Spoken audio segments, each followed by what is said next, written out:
ገናን በቤተልሔም ጌታችን መድኃኒታችን ኢየሱስ ክርስቶስ በተወለደባት ስፍራ ታላቅ መንፈሳዊ ጉዞ ወደ ቅድስቲቱ አገር ኢየሩሳሌም ጰራቅሊጦስ የጉዞ ወኪል ይህን ታላቅ መንፈሳዊ ጉዞ አዘጋጅቷል። ጌታችን ከተወለደበት ቤተልሔም፣ ቀራንዮ፣ ጎልጎታ፣ ናዝሬትን፣ ጌቴሰማኔንና ቃና ዘገሊላን ይጎበኛሉ። በዮርዳኖስ ወንዝም ይጠመቃሉ። በተጨማሪም ገዳመ ቆሮንጦስን ጌታ የተንገላታበትን 14ቱን ምዕራፎች፣ ሞት ባሕርና ሌሎች በርካታ ቅዱሳን ስፍራዎችን ሊያስጎበኞትና በመልካም አቀባበል ተቀብሎ ረጅም ዓመታት ባካበተው የማስጎብኘት አገልግሎት እና ልምድ ምቹ በሆኑ ማረፊያዎች አሳርፎ በታወቁ ሼፎች በተዘጋጁ ምግቦችና ምቾት ባላቸው የጉዞ መኪናዎች መንፈሳዊና ታሪካዊ ቦታዎችን በምቾት ሊያስጎበኞ ከወዲሁ ዝግጅቱን ጨርሶ እርሶን ይጠብቃል። እንደዚሁም ለደብረ ዘይትና ለፋሲካ ምዝገባ ጀምረናል። አድራሻችን መገናኛ ለም ሆቴል ፊት ለፊት ወላንሳና ዘለቀ ሕንፃ አንደኛ ፎቅ ቢሮ ቁጥር 45ና 46 ነው። ለበለጠ መረጃ በ0939 666611 ወይም በ0930 717171 ይደውሉ። ጰራቅሊጦስ የጉዞ ወኪል። ይህ አዋዜ ልዩ ሰበር ነው። እስራኤል ሶማሊላንድን ማወቋን ተከትሎ ዘ ኒውዮርክ ታይምስ አሜሪካንስ ታውቃለች ወይ ሲል ጥያቄ ያቀረበላቸው የዩናይትድ ስቴትስ አሜሪካ ፕሬዚደንት ዶናልድ ትራምፕ አይ ሲሉ መመለሳቸው ተሰማ። ለመሆኑ ሶማሌላንድ ምን እንደሆነች የሚያውቅ አለን በእውነቱ ሲሉ መጠየቃቸውም ታውቋል። የእስራኤሉ ጠቅላይ ሚኒስትር ቤንያሚን ኔታንያሁ በዚህ ወር መጨረሻ ላይ ወደ አሜሪካን በማቅናት ከፕሬዚደንት ዶናልድ ትራምፕ ጋር ፍሎሪዳ ማርላጎ በሚገኘው መዝናኛ ቤታቸው ውስጥ በሶማሊላንድና በእስራኤል መካከል ስለተደረገው ታሪካዊ የመጀመሪያ ዕውቅናና የዲፕሎማሲ ግንኙነት ፊርማ እንደሚያስረዱ ተናግረዋል። ዘ ጋርዲያን እንደዘገበው የአሜሪካ አስተዳደር በሶማሊላንድ ዕውቅና ጉዳይ ለሁለት ተከፍሏል። ከፊሎቹ ዕውቅና ብንሰጥ አሜሪካ ከሶማሊያ ጋር ያላትን ወታደራዊ ትብብር አደጋ ላይ ይጥለዋል ብለው ይሰጋሉ። አሜሪካ ሶማሊያ ውስጥ አልሻባብን እየተዋጋች መሆኗ ይታወቃል። የሶማሊያ ውጭ ጉዳይ ሚኒስቴር ባወጣው መግለጫ የእስራኤልን ውሳኔም በሉዓላዊነታችን ላይ ሆን ተብሎ የተወሰደ ጥቃት ብሎታል። የአፍሪካ ኅብረትም ተመሳሳይ መግለጫ ሰጥቷል። የአፍሪካ ኅብረት በምጻረ ቃል አህም የእስራኤልን እርምጃ አጥብቀን እንቃወማለን ብሎም የሶማሊያንን አንድነት ሉዓላዊነትና የግዛት አንድነት ለመጨፍለቅ የሚደረግ ማንኛውንም ጥረት በአህጉሪቱ ሰላምና መረጋጋት ላይ የሰፋና የከፋ መዘዝ ሊያስከትል ይችላል ሲል አስጠንቅቋል። ግብፅና ቱርክም የእስራኤል እርምጃን አሳቅለዋል። በመግለጫቸውም እስራኤል ጀማሪ የሆነችለት ይህ እርምጃ ከራሷ የመስፋፋትና የፍልስጤም መንግሥት ዕውቅና እንዳያገኝ ለመከላከል ከምታራምደው ፖሊሲ ጋር አብሮ የሚሄድ በግላጭ በሶማሊያ የውስጥ ጉዳይ ጣልቃ መግባት ነው ብለዋል። የእስራኤል ተንታኞች ኢየሩሳሌም ሶማሌላንድን ማወቋ ሶማሊላንድ ከየመን ጋር ካላት ቅርበት አኳያ ስትራቴጂክ ጥቅም ያለው ነው ይላሉ። ኢየሩሳሌም ባለፉት 2 ዓመታት በሐውቲ አማጽያንና ወታደራዊ ተቋሞችን ለማደን የመን ላይ ግዙፍ የአየር ድብደባዎች ማድረጓ ይታወቃል። የእስራኤል ብሔራዊ ጥናቶች ተብሎ የሚታወቀው አሰላሳይ ተቋም ባለፈው ወር ባወጣው ሪፖርት የሶማሊላንድ ግዛት የሐውቲዎችን እንቅስቃሴ ለመመረጅ የሚያስችል የስለላ መከታተያም ከእነሱ ጋር ፍልሚያ ለሚያደርገው የየመን ሕጋዊ መንግሥት የሎጂስቲክስ አቅርቦት ለመስጠትና በሐውቲዎች ላይ ቀጥተኛ ጥቃቶችን ለመሰንዘር መድረክ ይሆናል ብለዋል። የሶማሊያ ባለሥልጣኖች ከወዲሁ ለተባበሩት አረብ ኤሚሬት በርበራ ውስጥ ወታደራዊ ጦር ሰፈር መስጠታቸው ይታወቃል። ኤሚሬትስ በስፍራው ወታደራዊ ወደብና የተዋጊ ጀቶችና የትራንስፖርት አውሮፕላኖች ማረፊያ አላት። የሶማሊያ ፕሬዝደንት አብዱላሂ የአሜሪካ ወታደራዊ ባለሥልጣኖች አፍሪካ ቀንድ ውስጥ የሚገኙትን ከፍተኛ መኮንኖችን ጨምሮ ባለፈው ወር ሶማሌላንድን መጎብኘታቸውንና ሌላ የልዑካን ቡድንም እየተጠበቀ መሆኑን መግለጻቸው አይዘነጋም። በወቅቱም ፕሬዚደንት አብዱላሂም አሁን ጥያቄው የሶማሊያ ዕውቅናን ማን ይመራዋል የሚለው የጊዜ ጥያቄ ብቻ ነው ማለታቸው አይዘነጋም። በፈረንጅ 2023 የታተመውና የዶናልድ ትራምፕ ሁለተኛ አስተዳደር ቀኖና እንደሚሆን የታመነበት ፕሮጀክት 2025 የአሜሪካ ጦር በቻይና ተጽዕኖ የተነሳ ሁኔታው እያደር እየተበላሸበት ከሚገኝበት የጅቡቲ ሁኔታ ማካካሻ ሊሆነው የሚችለው ትልቅ ቦታ ቢኖር ሶማሊላንድ እንደሆነ ያስገነዝባል። የሶማሊላንድ ሕዝብ ከ6.2 ሚሊዮን በላይ መሆኑ ይነገራል። ዳንኤል፣ እንግዲህ ዶናልድ ትራምፕ በ24 ሰዓት ውስጥ ሁለት ነገር ነው የሰማ ነው።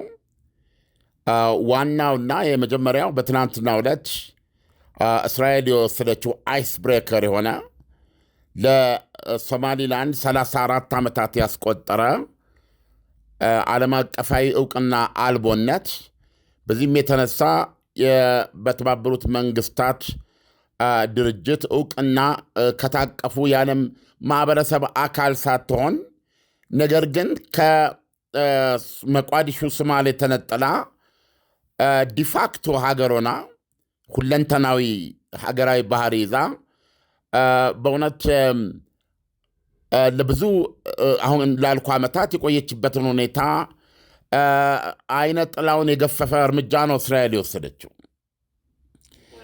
ስለዚህ ይሄ ለሶማሊላንድ ትልቅ የምስራች፣ ትልቅ ብስራት ነው።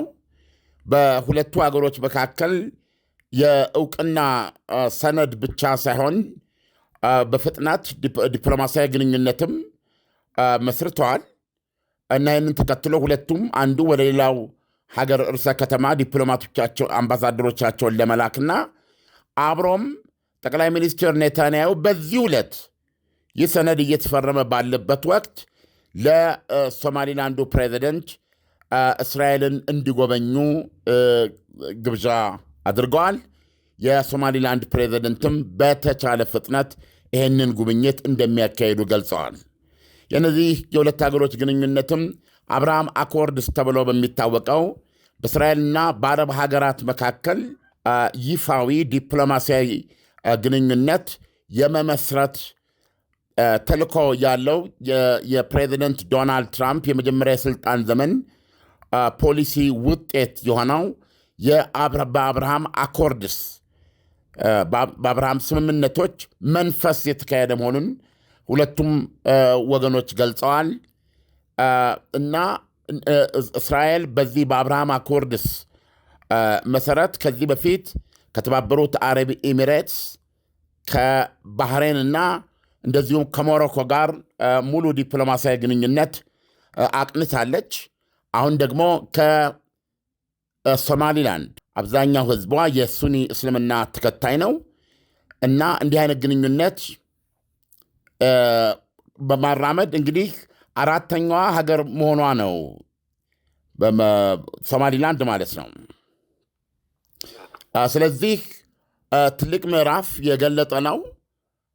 ይህን ተከትሎ ደግሞ ቀደም ሲል በዜናውም ላይ እንደሰማኸው ፕሮጀክት 2025 ተብሎ የሚታወቀውና የፕሬዚደንት ዶናልድ ትራምፕ የሁለተኛ ዘመን አስተዳደር መመሪያ ነው ወይም ደግሞ ወደ ተግባር የሚለውጣቸው የሚያከናውናቸው በሁለተኛ የሥልጣን ዘመኑ አሜሪካንን በምን መልኩ ለመቅረጽ እንደተነሳና እንዴት እንደሚቀርጻት የሚያስረዳ ሰነድ ተደርጎ ይወሰድ የነበረ ነው። በጅቡቲ ላይ እንደምታውቀው ታላላቅ አገሮች ሁሉ የጦር ሰፈሮች አሏቸው። በተለይም ቻይና በታሪኳ የመጀመሪያ የሆነ ከሀገር ውጭ የጦር ሰፈር የከፈተችበት ቦታ ነው ጅቡቲ ካላት ስትራቴጂክ ቦታነት አንጻር እና አሁን በጅቡቲ የቻይና ተጽዕኖ እያደገ ከመምጣቱ ጋር ለአሜሪካ ሁኔታው ብዙ አልተመቻትም። ስለዚህ እዛ ውስጥ ያላት ይዞታ እንዳለ ሆኖ በአንጻራዊነት የኤደን ሰላጤን ወደ ላይ የአረብ ባህር ህንድ ውቅያኖስን በደንብ አድርጋ ቀይ ባህርን እንደዚህ አይነት ቦታ ላይ የሚያወጣትና እዛ ላይ መሰረታዊ ቁጥጥርና ክትትል እንዲኖራት የሚያስችል መሬት ነው ሶማሊላንድ። ሪሊ የአፍሪካ ቀንድ የሚባለው ክፍል ነው እና የሶማሊያን የቀይ ባህር ጠረፍ የቀይ ባህር ዳርቻ አብዛኛውን የሸፈነ ነው ይሄ ቦታ። ስለዚህ አሜሪካ ኦልሬዲ ግንኙነት አላት ኦልሞስት በኤምባሲ ደረጃ ልትለው ትችላለህ፣ በቆንስላ ደረጃ እና አሁን ለጊዜው አሜሪካ ሶማሊላንድን ታውቃለች ወይ ለሚለው ጥያቄ የእስራኤልን ተከትሎ አይ ብለዋል። ነገር ግን ከልምድ እንዳየነው ዶናልድ ትራምፕ ፕሮባብሊ ይሄ የመጨረሻ ውሳኔያቸው ላይሆን ይችላል። ዳንኤል ላይሆን ይችላል። ምክንያቱም እንደዚህ አይነት ውሳኔዎች ዝም ብለው አይወሰዱም። በእስራኤልም በኩል ቢሆን ዝም ብሎ አውት ኦፍ ዘ ብሉ አዎ የእስራኤል ውጭ ጉዳይ ሚኒስትር ሰዓር ጌዲዮን ለዓመታት ከተደረገ ውይይት በኋላ የተደረሰበት ውሳኔ ነው ብለዋል። እና እንደዚህ አይነት ውሳኔዎች ሲወሰዱ ሳይመከርበት ሳይዘከርበት አይደለም። በተለይ ደግሞ እስራኤልና አሜሪካ ካላቸው ጥብቅ ግንኙነት አንጻር ቀደም ሲል እንደሰማውም አብርሃም አኮርዲስ የራሳቸው የፕሬዚደንት ዶናልድ ትራምፕ ሐሳብ አፍላቂነት ወይም እቅድ ከመሆኑ አንጻር የሁለቱ ሀገሮች ዕውቅናና ዲፕሎማሲያዊ ግንኙነት መንፈስም በአብርሃም አኮርድስ ስምምነት መሠረት እየተካሄደ መሆኑን ግንዛቤ ስታስገባና ቤንያሚን ኔታንያሁ አሁን በዚህ ወር መጨረሻ ላይ በአሜሪካ በዋይት ሃውስ ግብዣ በሚያደርጉት ጉብኝት ወይም ደግሞ ከፕሬዚደንት ዶናልድ ትራምፕ ጋር ማርላጎት ተገናኝተው በሚነጋገሩበት ወቅት ይሄንን አስረዳለሁ ብለዋል። ስለዚህ ትንሽ መጠበቅ ያስፈልጋል። የፕሬዚደንት ዶናልድ ትራምፕን የአሁን ምላሽ ማሰሪያ አድርጎ መውሰድ አይቻልም። ብዙ አስተምሮች አይተናል። ለምሳሌ ያክል አሜሪካ ለዩክሬን ቶማሃውክ ሚሳይል ትሰጣለችም ተብሎ ያንን ስምምነት ለመፈራረም ዘለንስኪ በአየር ላይ ያሉ በዚህ በኩል ከፕሬዚደንት ቭላዲሚር ፑቲን ጋር በስልክ ተነጋግረው ራሳችንም የለንም በብቃት ለራሳችን እንፈልገዋለን የሚል መግለጫ በመስጠት የዩክሬኑ ፕሬዚደንት ኩም አድርገው መመለሳቸው የሚዘነጋ አይደለም። ፕሬዚደንት ዶናልድ ትራምፕ የሚሰጧቸው መግለጫዎች በሙሉ የራሳቸው ተልእኮ የራሳቸው መልእክት ያላቸው ናቸው እና በስከዛሬ ተሞክሮ እውነቱን ለመናገር እንዲህ ብለዋል ተብሎ በዶናልድ ትራምፕ የአንድ ወቅት የአንድ ሁኔታ መግለጫ ላይ ተመርኩዞ ድምዳሜ ላይ መድረስ ይቻላል ብዬ አላምንም። ስለዚህ የሶማሊላንድ ዓለም አቀፋዊ ዕውቅና በር ተከፍተዋል ብዬ ነው የማምነው። ይዋሊደር እንጂ ሌሎች ሀገሮች እንደሚከተሉ ማመን ይቻላል። ዓለም የአሜሪካው ፕሬዝዳንት ዶናልድ ትራምፕ ከእስራኤል በተለየ መልኩ ሶማሌላንድ እንደ ነፃ ሀገር ዕውቅና ለመስጠት ለምንድን ነው ፍላጎት የሌላቸው ወይም ምንድን ነው ምክንያታቸው የሚለውን ብትነግረን። አሁን ለምሳሌ ዶናልድ ትራምፕ የሰጡትንና ሚዲያዎች ተራርጠው የጠቀሱትን አንድ ቃል ነው ያሉት።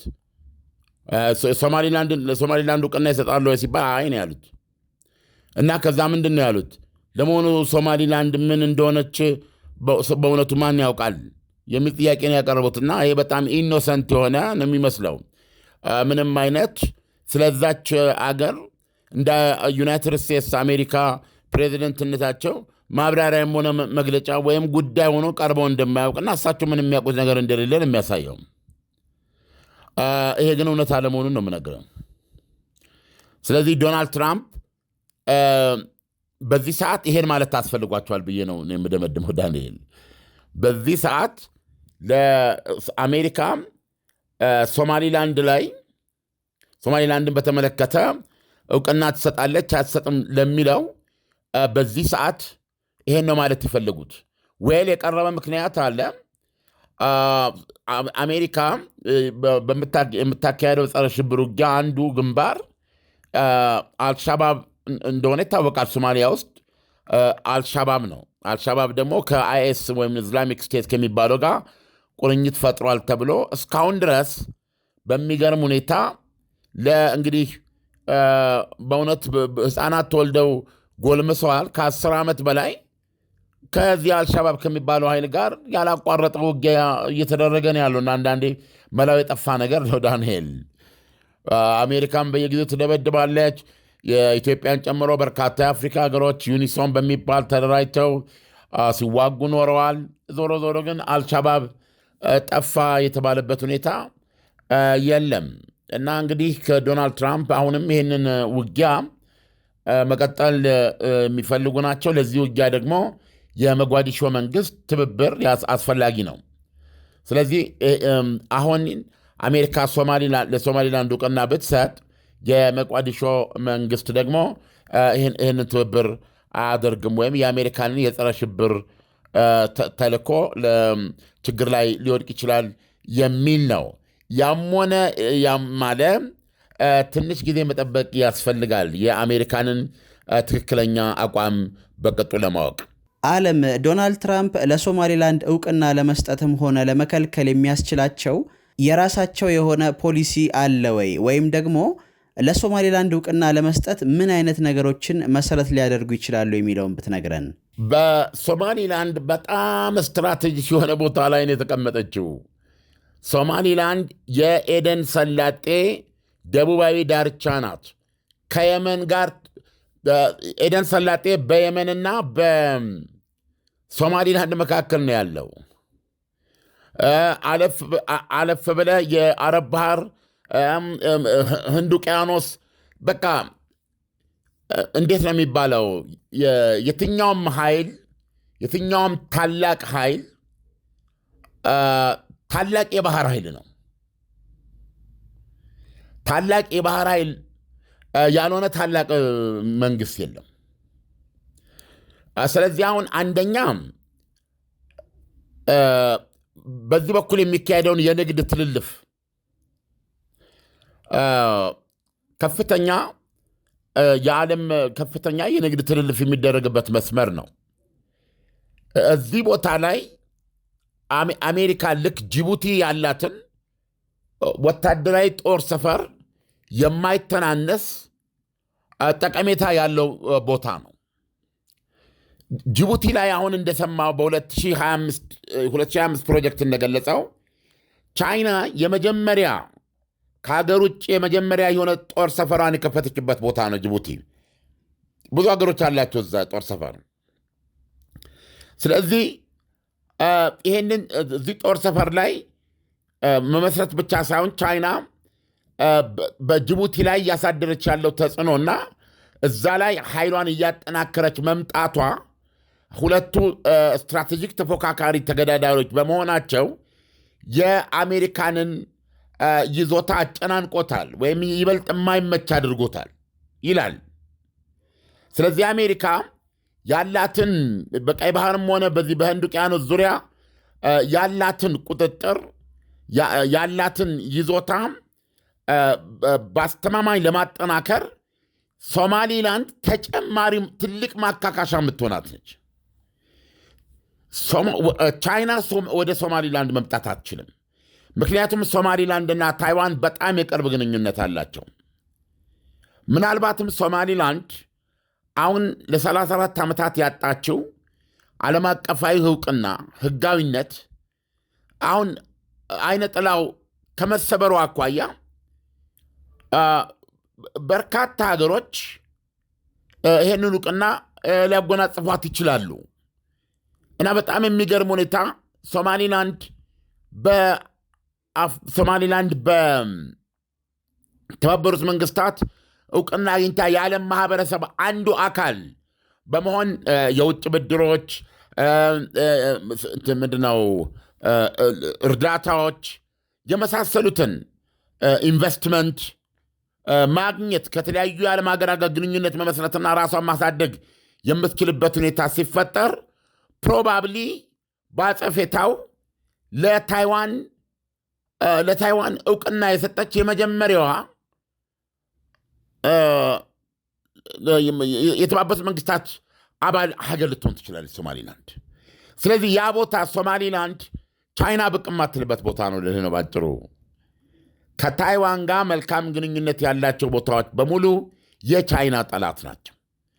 ስለዚህ አሜሪካ ሶማሊላንድን ዕውቅና የማትሰጥበት ምንም ምክንያት የለም፣ ወደደችም ጠላችም። ያ ቦታ ቻይና የታገደችበት ቦታ ነው። ታይዋን ከሶማሊላንድ ጋር ጥብቅ ግንኙነት አላት።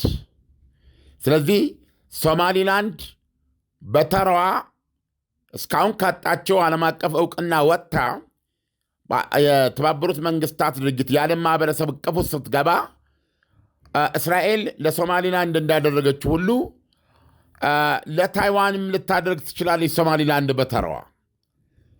ይሄ አይነት ተያያዥነት ደግሞ ቻይናን በዚሁ በቀንዱ አካባቢ እሳት የሆነ አቋም ይዛ እንድትንቀሳቀስ የሚያደርግ ነው እና በጥቅል ስታየው የቀይ ባህርን ዙሪያ የዚህ የህንድ ውቅያኖስ የአፍሪካ ቀንድን ሁኔታ በጣም የሚያጦዘው ነው እና ትልልቆችን ለትልልቅ ፍልሚያ የሚያሰባስብ ሁኔታ እየተፈጠረ ነው ዳንኤል። ስለዚህ አሜሪካ በዚህም ተባለ በዚያ ሶማሊላንድ ታስፈልጋታለች።